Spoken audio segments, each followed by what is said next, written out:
Hey guys, welcome back to Somewhat Simple. I'm Stephanie and I'm here today doing something just a little bit different. I get asked all the time about blogging tips. Friends and family members want to set up their own blog and they always want my advice on how to go about doing so. So today I thought I would start with 10 tips that are things that I wish I would have known when I first started. Tip number 1 is Blogger versus WordPress. If you were trying to decide on starting a blog, you might have seen a million different blogging platforms that you can use. The two big ones are WordPress and Blogger. And everybody has their own opinion on which is best and what's best to start with. And here is my advice. If you are just starting out, I would recommend starting out on Blogger. I started out on Blogger, I was there for a few years, and I transferred to WordPress once I decided that I was ready to do this full time and take my blog and make it a business. I don't think there's anything wrong with starting on Blogger to just get your feet wet, and then if you decide that you want to go full time or whatever, you can always transfer to WordPress. My advice on that though is to hire somebody to do it unless you are super savvy with like coding and everything. I actually hired a guy after I had tried 3 times switching myself and it was just a disaster. The first guy I hired, total disaster. So be sure that you're hiring somebody that knows their stuff if you're trying to make the switch. I was told once by a friend that if you are planning to be blogging a year from now and you want to make money on your blog, go with WordPress. So just keep that in mind. Maybe start with Blogger, see if you like it. Blogger, the good thing about Blogger is it's very user-friendly and it's also free, whereas WordPress, you're going to actually be paying for hosting every month. So if you don't have the money to invest in something that you're not sure is going to be your thing, start with Blogger. With that, WordPress, there's actually 2 different platforms. One is WordPress.com and one is WordPress.org. WordPress.com is actually also free, but you can't put any of your own ads on there. You cannot make any money off of it. So when you switch to WordPress, make sure you're switching to WordPress.org so that you can make money off of it. And I've also seen hosting for like as low as $5 a month. So it's not a huge investment in the beginning, but it's just something you want to make sure that you are wanting to invest in. Tip number 2 is all about the criticism and the discouragement that you'll sometimes feel when you're blogging. The best advice that I have for this is just learn to deal with it and learn fast. Everybody gets picked on in the internet, in the world of the internet. Like, it's so sad, but there are trolls out there who just love to pick on people.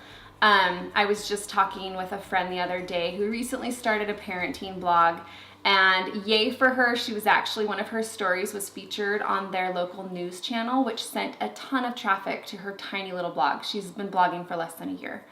But most of the comments that people left were so mean. And here she is thinking that she did this great thing. The story was shared on the news very positively, but the people that came and left comments were so mean. They were just so rude. And she was super discouraged. My advice to anyone who goes through that is just ignore those people. I can have 100 comments that are super positive and uplifting, and then one comment. And it's amazing how much that one comment will affect me. Just try not to let it though. Just let it roll off. Don't retaliate, because these people will just come and, try to get on your nerves even more. Just the best way to deal with them is just to ignore it. So that's my tip for that. Tip number 3 is to put yourself out there. I started having way more confidence in my own blog when bigger bloggers would feature my ideas. It almost was like I felt a little famous for a day. My advice is to not wait around for those blogs to feature you, because there is so much content that even if you are the most amazing person, getting it in front of people might be a little bit hard. So my advice for this is to link up to those link parties that are all over the internet. You might be surprised at what traffic you can get from those link parties. Also, maybe even just an email to a blogger that you admire that's kind of in the same niche, and just ask like, hey, do you have room for features, or whatever. Don't be spammy with those emails though, because a lot of times bloggers get a ton of emails like that. But it doesn't hurt to ask.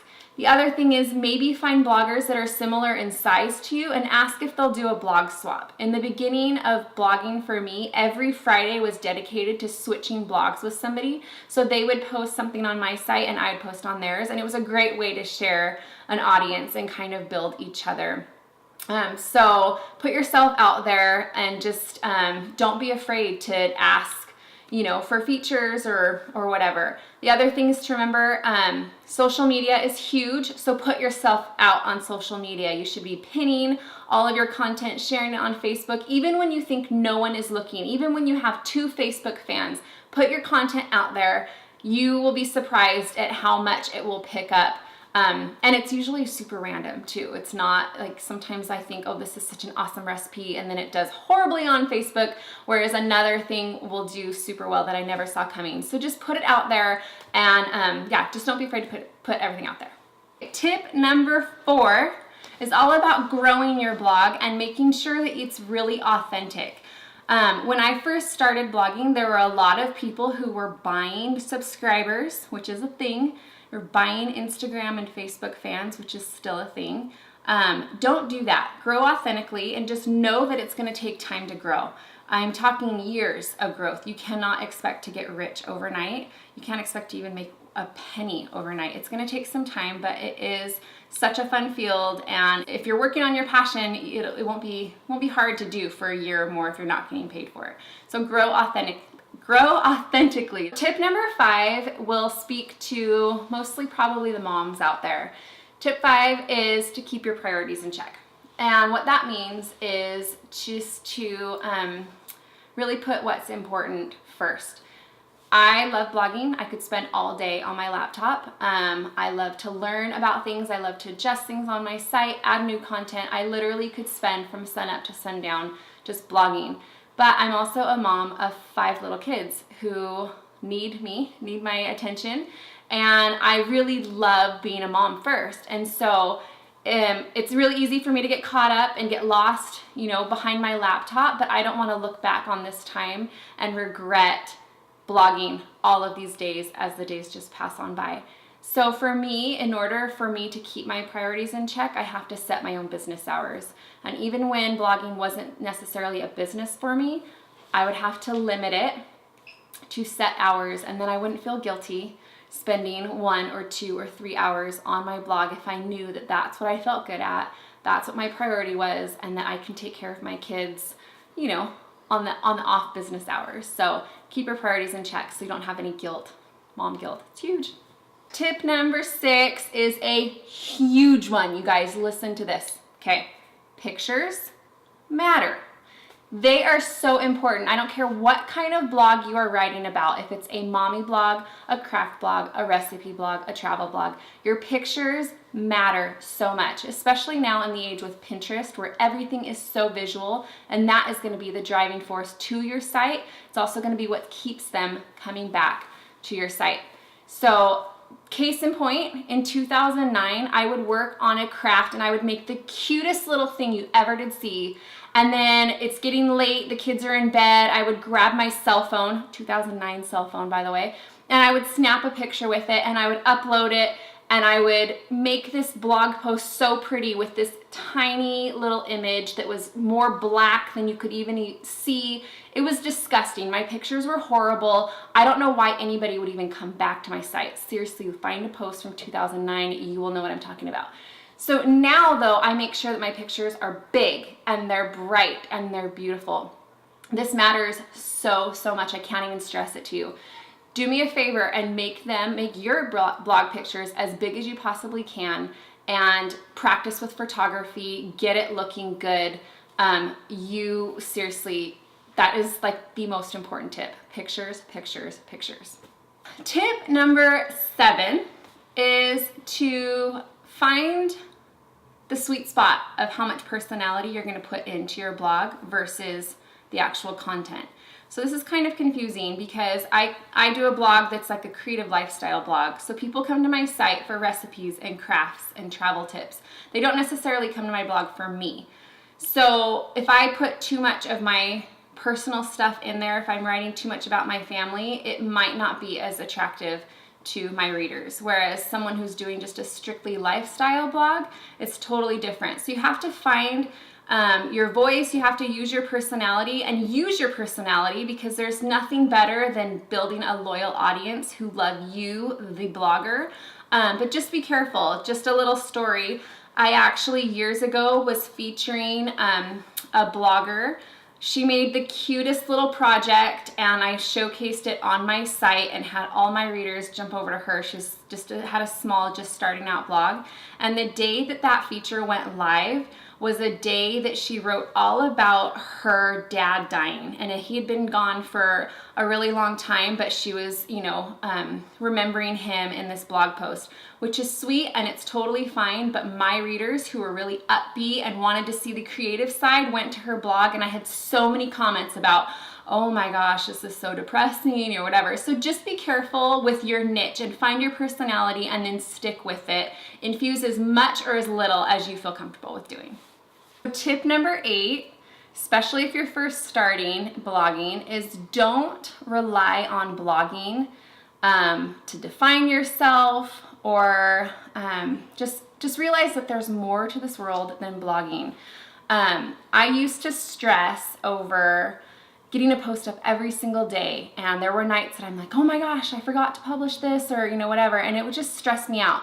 The sooner that you realize that blogging is totally disposable, the better. I love blogging. I love the extra money that comes in from blogging, but I honestly could quit my blog tomorrow if I had to, and we'd be totally okay with it. And I love that I can say that. So don't put so much focus onto your blog that it stresses you out. This should be super fun, and yeah, just have fun with it. So that's tip number 8. Tip number 9 is to be true to yourself. And this is really important because you'll see a lot of bloggers in the same niche as you, or maybe even other niches, and you'll think, they just did something, I should do that. It worked really well for them. I should try that, see if it works well for me. It's hard not to get caught in the game of comparison, but you just need to focus on growing authentically and what feels most comfortable to you. Also, along the lines of being true, is not selling out to advertisers. Don't sell out to advertisers and sponsors. You will get people knocking at your door, shoving their products in your face. But just be careful with what you choose to promote on your site, because your readers will see right through it, and also it's not very fun. I've had companies that have come to me before, and maybe the compensation for the blog post is super, super tempting, but you have to say no. You have to turn down some of these things, because not only is the work not interesting and not fun for you, but your readers don't care about it either. So stay true, focus on what you love, and your readers will love you for it. The 10th and final tip that I have for you guys today is to make it worth it. Now that's going to mean something to everybody just a little bit differently. When I first started blogging, this blog was my little journal, and so I wasn't getting paid to do anything. I wasn't selling advertising or anything like that. But when I decided to make it more of a business and I was working on it every single day, I thought, I need something more out of this than just the positive comments. So I decided to just start selling little ad spots on my sidebar. And the first one I sold was $5 for an entire month, and I thought it was the greatest thing ever.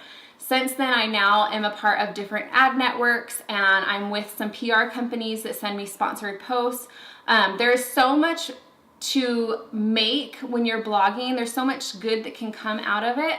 And whatever that is, whether it's getting a paycheck or whether it's getting those words of affirmation, just make sure that you're getting something out of it and it's not just, work for you. That's the 10th tip that I have. And I just feel like if you're not making something of this, you're just going to get burnt out and it's not going to be fun. So make it worth it and you'll just enjoy the ride. So there you have it. Those are my 10 tips on what I wish I would have known when I first started blogging. Just a little bit of helpful information if you're thinking about starting a blog. I totally encourage everyone to start it. If you have a passion on anything, blogging can be so much fun. And it's also such a great way to earn a little bit of extra income for your family. So there you have it. I hope you guys found that very helpful. Leave a comment in the section below. Let me know what you're thinking. And I will see you back here next week with another craft or recipe or something super fun. We'll see you next time. Thanks so much. Bye-bye. I don't know what to do with my hands.